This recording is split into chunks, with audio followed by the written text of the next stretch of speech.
Ma première réaction a été bien simple. J'ai dit, ben voyons, ça existe sûrement.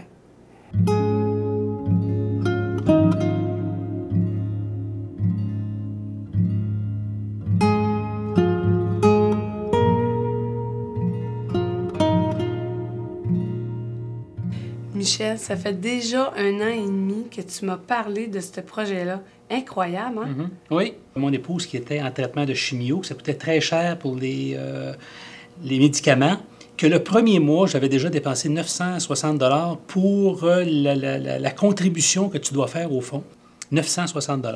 Alors, je me suis dit, il y en a sûrement qui ne sont pas capables de payer ce montant-là le même mois. Donc, il faudrait avoir un fonds spécial pour les aider. Mais tu te rappelles quand on a amené ça au conseil d'administration, qu'on en a parlé, comment tout le monde a voulu embarquer immédiatement? Exactement, oui.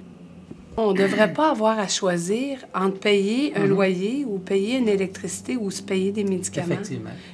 Puis, il ne faut pas oublier aussi, là, on parle de choix de dépenses qu'on a déjà dans notre vie, mais il s'en rajoute d'autres.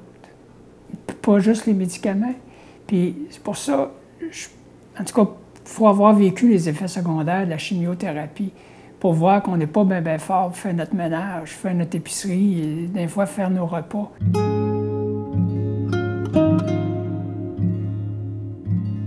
Quand j'ai commencé mes traitements, j'ai dû vivre une séparation en même temps.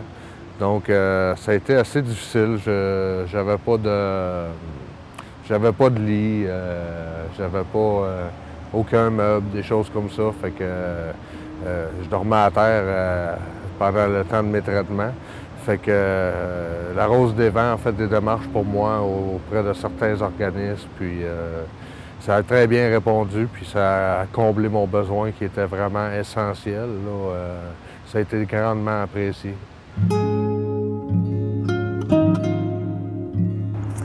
Du jour au lendemain, suite à l'annonce de mon cancer et tout ça, j'ai été obligée d'arrêter de travailler naturellement.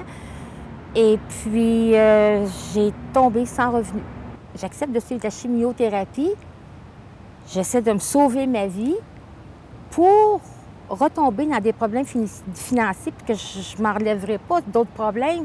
Pour moi, c'était insurmontable. C'était vraiment insurmontable. J'en pouvais plus. À quelque part, il y a une phrase qui dit « Tu vas souffrir à la grosseur de ton orgueil. Hein? » Fait que je pense que l'orgueil est à mettre de côté puis frappe aux portes.